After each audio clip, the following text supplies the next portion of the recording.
Hi, today I'll be making Murtabak. It's an Arabian savory roti.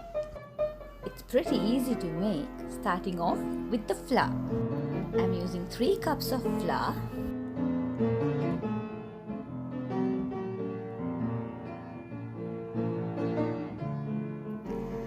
1 teaspoon of salt and 1 teaspoon of sugar. And to this, I'm going to add 3 tablespoons of oil. You can even use ghee or melted butter. Combine all this, mix it thoroughly until you get this consistency.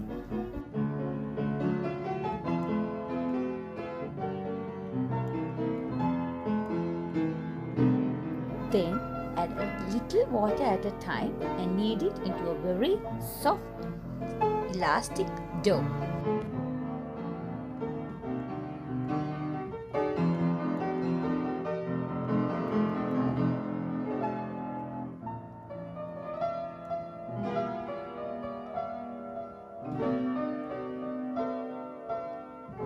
Once you form the dough like this, put it on a flat surface and knead it really well because we are looking at a nice soft elastic dough.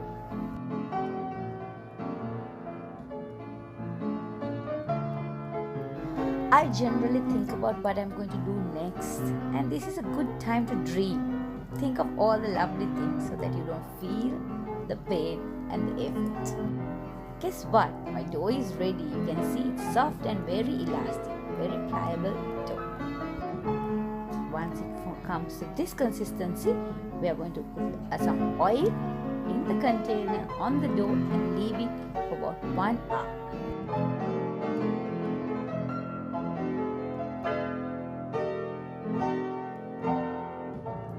You can use any oil for this. I'm using coconut oil. I love the taste of coconut oil. See that the oil has coated this dough properly on both sides and then leave it to sit.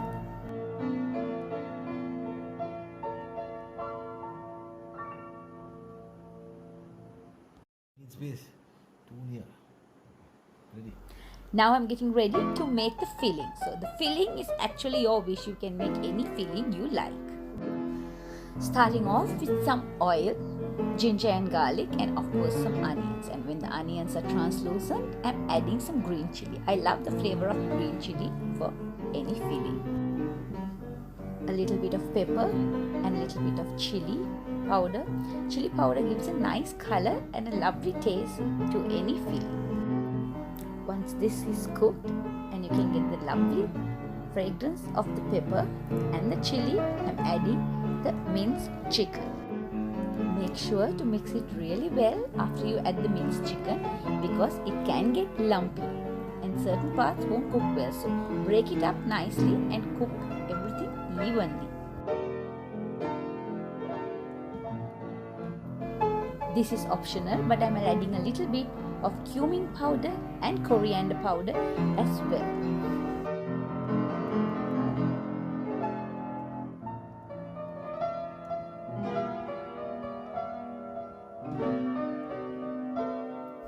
Leave it to cook for some time, and when all the water in the filling has evaporated, you know it's ready. So you can see there is a little bit of water. Let it cook completely until it's a dry curry. You can see the curry is dry and almost ready now. Now in another bowl, I am going to mix all the veggies and the eggs. Use 3 to 4 eggs for this. If you have more filling, you can add more eggs. It depends on the consistency you want. I'm adding 3 eggs.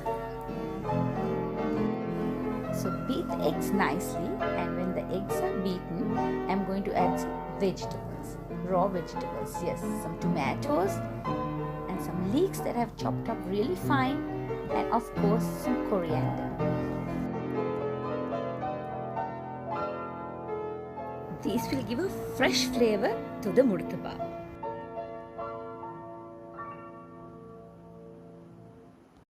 Everything needs to be seasoned, so I'm adding some pepper and salt to this as well.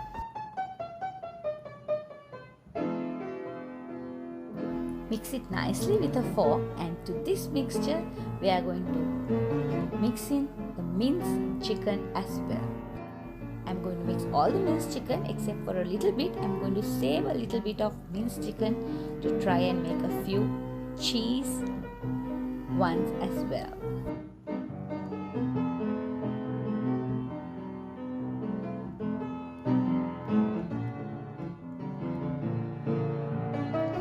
If you feel it's a little dry, you can add 1 or 2 more eggs to this as well.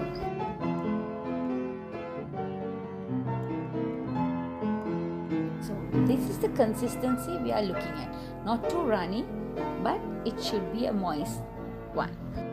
Now my dough has been resting for some time. I'm going to make some small balls and roll it like this. Make sure to use some oil on the rolling pin and on the surface when rolling. That's how you can get the roti really thin. Make sure to roll it until it's really thin, and then the size of the murtabak depends on you.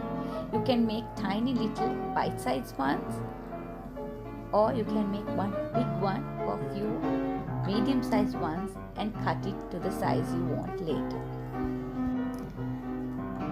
You can make little individual ones like a sandwich as well. Today I'll be making a few medium-sized ones because I want to finish my work really fast. Once you've rolled it, just fold it in like a nice parcel, and then we are going to cook it on a pan. So I have my pan, non-stick pan, heating for some time. Make sure to put it to cook nicely. Once that side is cooked, put some butter and keep cooking both sides. Keep turning it while cooking so that every part cooks evenly.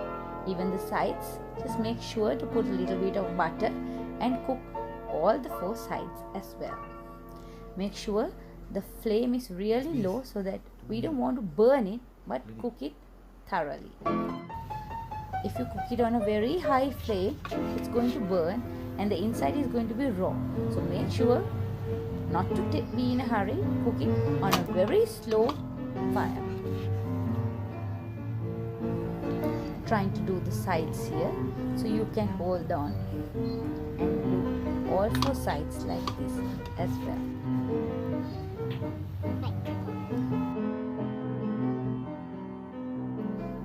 Now my murtabak is almost ready. Once you cook all the murtabaks perfectly, you can cut it and serve it. This is my cheese murtabak. You can see the cheese is melted and really yummy.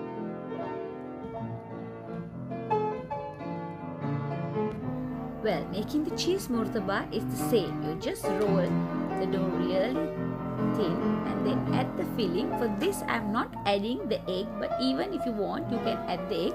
Just fold it in once and put the cheese on the edge first, the folded side, and then the filling, and fold it in like a parcel and cook it same way as the rest.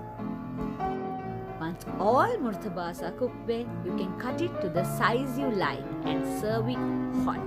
This is a super delicious snack or even as a meal. I'm sure you're going to try the murtabak and enjoy it. Until I meet you next, bye for now and happy cooking!